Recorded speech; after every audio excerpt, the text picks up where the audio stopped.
A paz do Senhor Jesus, irmãos. Hoje queremos compartilhar com os irmãos a respeito de um tema muito importante que é comunhão. Estamos vivendo tempos em que essa palavra está cada vez mais rara no meio evangélico, no meio cristão. Mas nós gostaríamos de compartilhar com os irmãos a definição bíblica para a comunhão, as consequências da falta dessa comunhão e como vamos adquirir essa comunhão que vem do Senhor, não é? E aí nós vamos ter como texto base, nós pegamos lá Amós no capítulo 3, versículo 3, não é, Magda? Amós 3:3. Então, em Amós 3:3 diz assim: andarão dois juntos se não estiverem de acordo? Aqui ele faz uma interrogação, é uma pergunta. É possível duas pessoas andarem juntas se elas não estiverem de acordo? Ou seja, se elas não estiverem em comunhão? Então, primeiro nós vamos começar dando a definição da palavra comunhão. O que vem a ser comunhão? Para que a gente possa ter um entendimento melhor. Comunhão é o mesmo que usar uma coisa em comum, companheirismo, compartilhar, compartilhar o interesse comum, uma convivência, relacionamento diário, uma reciprocidade. Então, essa é a definição da palavra comunhão. Essa palavra acordo, ela tem um sentido de acordo matrimonial. Quando um casal, eles têm como comum acordo objetivos contrários à palavra de Deus, esse casal tem até uma certa comunhão. Mas quando um se converte, o que acontece? Ou quando um se predispõe a buscar Deus, e aí agora nós estamos falando dos cristãos, dos casais cristãos, quando os dois estão vivendo fora das regras das Escrituras, e vamos dar um exemplo, os dois frequentam lugares onde não convém ao cristão, participam de festas onde não convém ao cristão, eles participam de amizades, de círculos de amizades, de relacionamentos que não convêm ao cristão, ao casal cristão, mas quando um se predispõe, ele se conserta com Deus, ele quer servir a Deus e quer colocar a sua vida no prumo da vontade de Deus e o outro não quer, essa comunhão é quebrada. Essa união é quebrada. E aí é onde muitas das vezes acontece o que? O conflito. Porque aqui você definiu como ter algo em comum e fazer as coisas em comum. Juntos. E como é que isso vai acontecer quando um não quer e o outro quer? Quando um quer servir a Deus e quando o outro não quer servir a Deus? Quando um está querendo buscar a palavra do Senhor, andar nas regras das Escrituras, e o outro não quer. E aí vai haver o quê? Vai haver como consequência disso uma ruptura nessa comunhão. Você quer ver aqui? Mateus, no capítulo 12, versículo 25, Magda. Jesus, porém, conhecendo os seus pensamentos, disse-lhes: todo reino dividido contra si mesmo é devastado, e toda cidade ou casa dividida contra si mesma não subsistirá. Não vai subsistir. Se não estiverem de acordo, se não houver uma comunhão entre eles, vai haver uma divisão. O Senhor Jesus disse: eu não vim trazer paz, eu vim trazer o quê? Espada. Então, para muitos casais, essa palavra vai se cumprir. Ele veio trazer espada. E nós agora vamos mostrar para os irmãos a importância e o benefício da comunhão que vem do Senhor. E como obter isso, não é? Então, veja bem, o que a palavra de Deus ela nos exorta? E aí, Magda, veja lá, 2 Coríntios, no capítulo 13, versículo 11. Quanto ao mais, irmãos, regozijai-vos, sede perfeitos, sede consolados, sede de um mesmo parecer, vivei em paz, e o Deus de amor e de paz será convosco. Sede de um mesmo parecer. De um mesmo parecer. E aí ele fala, esse é o conselho que a palavra de Deus está nos dando. Então, seja você um servo do Senhor e deseja estar em paz com Deus, aqui está dizendo, a palavra nos exorta o quê? sede de um mesmo parecer. Uma casa dividida, está lá em Mateus 12, 25, ela não vai subsistir. Ela não vai subsistir. Isso não são palavras nossas, são palavras do Senhor Jesus. Veja também, Magda, 1 Coríntios, capítulo 1, versículo 10. Rogo-vos, porém, irmãos, pelo nome de nosso Senhor Jesus Cristo, que digais todos uma mesma coisa e que não haja entre vós dissensões. Antes sejais unidos em um mesmo sentido e em um mesmo parecer. De novo a palavra parecer. Parecer. Parecer. Né? Parecer é o quê? Você ter o mesmo parecer. Vocês têm que ter concordância. Isso levando para o exemplo de um casal, né? Do casamento, do matrimônio. Mas trazendo a palavra comunhão para o exemplo em relação a Deus, do crente com Deus, a gente tem que frisar também é que o cristão que não tem o mesmo parecer da palavra, do que a palavra ensina, ele simplesmente diz que é um crente à moda dele, do jeito dele. Eu creio, eu já ouvi pessoas, né, que frequentam igreja de muito tempo dizendo que crê em Jesus do jeito dela. Não é, essa é a forma errada, não está correto isso. Isso é um pensamento errado, enganoso, porque não tem como você dizer que eu sou crente da minha maneira. Eu sou crente e tenho a fé em Jesus do meu jeito, do meu modo. Isso não é comunhão com Deus, isso não é comunhão de fé cristã. Né? Nós vamos ler mais para frente alguns outros versículos que falam sobre a unidade da fé. O que é a unidade da fé e o que é a unidade do Espírito Santo de Deus. Então não tem como a pessoa dizer que tem comunhão com Deus, né, e ela não está enquadrada nos padrões bíblicos, né? Porque a Bíblia é que vai te trazer a comunhão com Deus, porque é ela que vai mostrar para você o que é que agrada a Deus, de que forma você vai ter comunhão com Deus e o que não agrada e a maneira como você vai se afastar de Deus, porque a casa dividida, num lar vai haver divergência, vai o marido para um lado e a esposa para o outro. E em relação a Deus, a comunhão em relação a Deus, o que vai acontecer? O Espírito Santo de Deus vai se afastar, o crente vai ficar sem comunhão, ele vai ficar deprimido, oprimido, procurando paz e não vai achar mesmo, sem a comunhão com Deus, vai sair da presença de Deus e daqui a pouco ele está desviado, ou daqui a pouco ele está tão prostrado, tão entristecido, tão desanimado que ele não vai ter força mais nem para buscar a Deus. A importância que nós estamos trazendo hoje é a importância da comunhão. A comunhão com Deus e com a sua palavra é primordial, ou seja, é essencial. Não tem como abrir mão. Amós 3,3 diz, não andarão dois juntos se não tiverem de acordo. Então o que você está dizendo, ela corrobora com essa passagem, porque acordo é um acordo conjugal, nupcial. Então, essas pessoas que dizem eu sirvo a Deus à minha maneira, você não está tendo comunhão com nada. Você pode ter com o mundo, você pode ter com a sua concupiscência, com as suas cobiças, com os seus prazeres, com o seu ego, não é?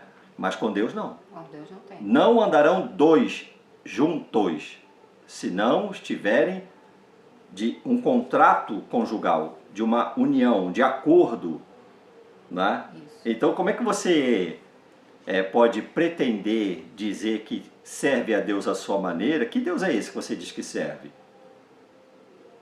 Que Deus é esse? A comunhão que se pode ter com Deus é mediante a sua palavra, né? Então nós vamos chegar lá. Mas aqui está dizendo, não andarão dois juntos se não tiverem de acordo, de um contrato.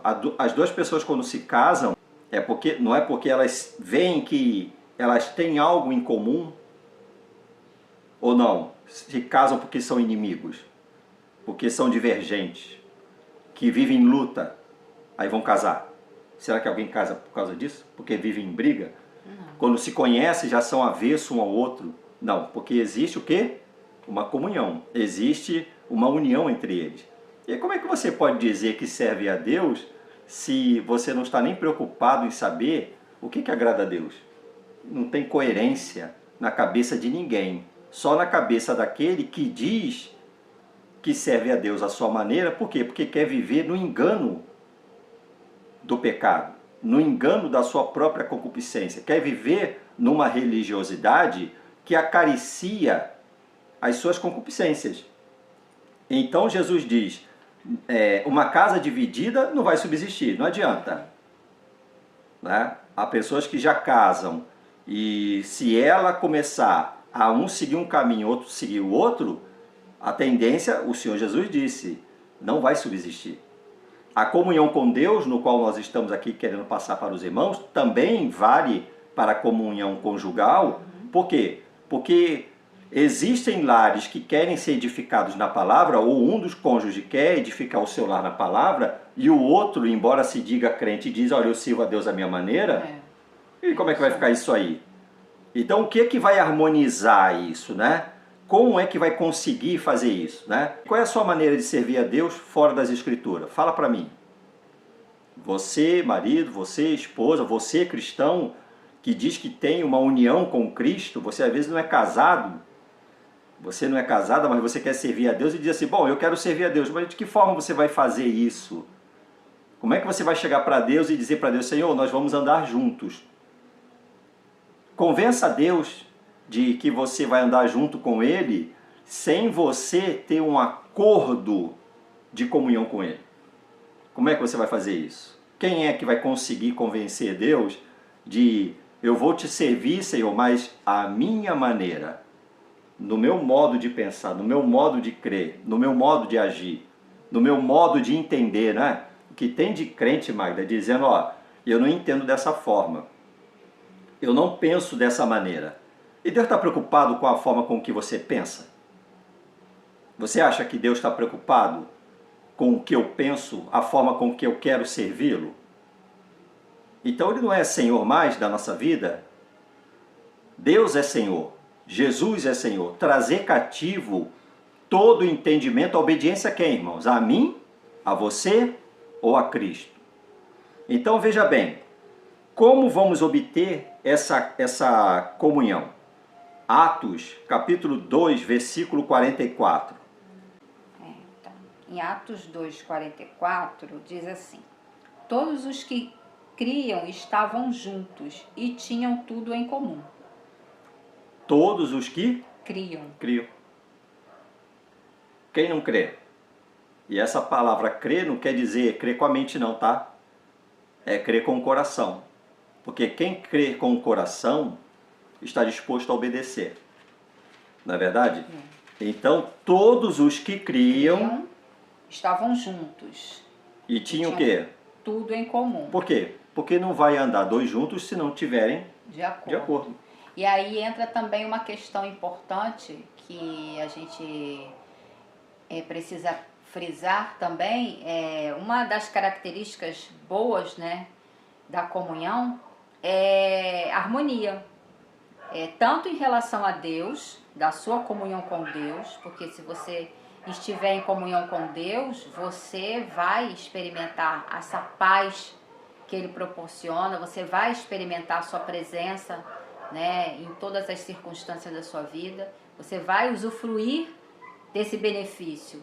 Então, você vai ter uma harmonia com Deus, com a sua palavra, você vai encontrar o refrigério, né? E da mesma maneira, o exemplo de comunhão em relação a um casamento da mesma forma, assim como é em relação a Deus, também em relação ao casamento. A comunhão no casamento, os dois estando em comunhão com Deus, vai haver harmonia no relacionamento dos dois e no lar. Vai ser um lar harmônico, ou seja, o que a gente tem visto, infelizmente, em muitos lares cristãos atuais, é muita desarmonia. Todos dois dizem que servem a Deus. Todos dois falam isso. Só que a esposa vai servir do jeito que ela quer, que diz que é o ministério que ela tem, né? Anulando um princípio bíblico que diz que a esposa foi feita para estar ao lado do marido, é a ajudadora, tá lá em Gênesis, né? Falieis uma ajudadora, né? Ou seja, ela é uma cooperadora. No casamento, se vai a esposa que diz que o ministério dela é um e o marido diz que o dele, ele vai cumprir o ministério dele, vai para outro lado, como é que vai haver harmonia aí? De novo a gente entra naquela pergunta de Amós 3:3. Andarão dois juntos se não estiverem de acordo? É uma interrogação. É possível?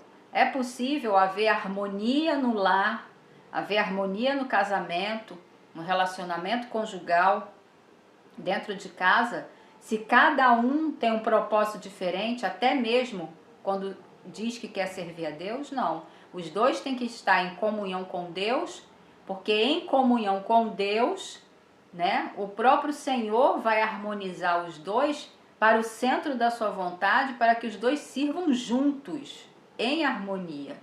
É assim que Deus estabeleceu.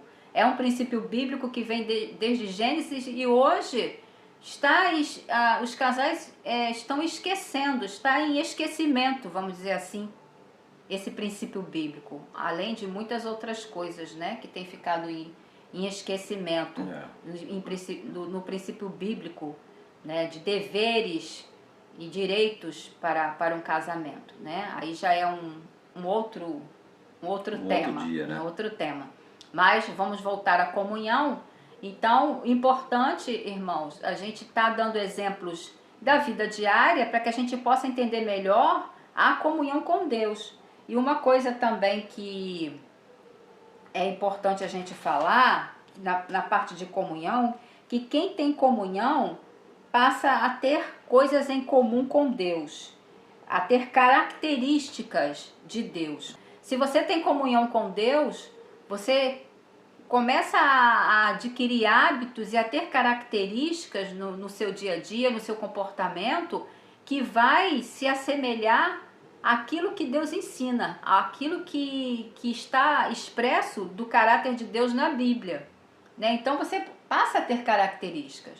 O teu comportamento, o teu modo de falar, o seu modo de agir, o seu modo de ver as coisas, de sentir as coisas, entendeu? Como você se comporta em relação aos outros, né? Você passa a adquirir essas características. Por quê? Por causa da comunhão com Deus. Então isso é importante, né? Assim como um filho, né? Naturalmente falando, um filho, ele tem característica do pai e da mãe. Quando nasce parece um pouco com o pai, um pouco com a mãe. Aí vai crescendo, ele tem hábitos que são parecidos com o pai e a mãe percebe, tem alguns que são parecidos com a mãe. Da mesma forma, nós, filhos de Deus, que aceitamos a Cristo como Salvador, precisamos e devemos ser cada dia mais parecidos com o nosso Pai Celestial. Adquirirmos hábitos, né? Adquirirmos sentimentos, né? Comportamentos cada vez mais parecidos com o nosso Pai Celestial. E como nós vamos adquirir esses hábitos? Andando em comunhão com Ele.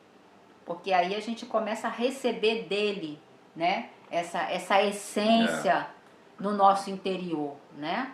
A gente fala muito do nosso interior, da comunhão, do Espírito Santo, né? Da vida cristã, né? Da vida diária, como deve ser. Então a gente precisa procurar isso. Isso chega a ser, a comunhão, ela te leva a ter mais intimidade com o nosso Pai Celestial. E deve ser o objetivo nosso, de todo crente, cada vez mais estar parecido com o nosso Pai Celestial na comunhão com Ele.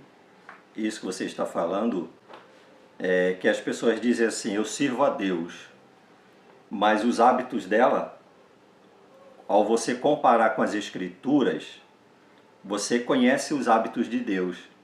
Quando a gente se relaciona com a palavra do Senhor, nós começamos a compreender as características de Deus e os hábitos de Deus. E aí aparecem certos personagens que dizem assim, eu sirvo a Deus, mas seus hábitos, sua linguagem, suas características não são de quem anda com Deus. Então, veja a importância de você se relacionar com as Escrituras e não ser enganado por essas criaturas que estão por aí dizendo que são servos de Deus, que têm comunhão com Deus. Ah, Deus falou comigo, eu ouvi a voz de Deus audivelmente, eu fui arrebatado. Deus fala diretamente comigo, mas as características dessa criatura não tem nada a ver, não tem nada de semelhante com aquilo que você lê nas Escrituras. Então, quando você tem comunhão, você tem intimidade com a palavra do Senhor, você percebe logo que aquilo ali nem uma caricatura é. Né? Ele pode parecer com tudo, menos com Filho de Deus. Com o Filho de Deus. Filho de Deus. Não é? Ele se parece com tudo, gente. Mas jamais quem conhece as Escrituras vai dizer, olha, aquele ali é um servo de Deus, uma serva do Senhor. Não é não. Não é? Pode ser servo de outro Senhor, mas não do Deus que nós servimos, que a palavra do Senhor, a Bíblia Sagrada, ela nos revela.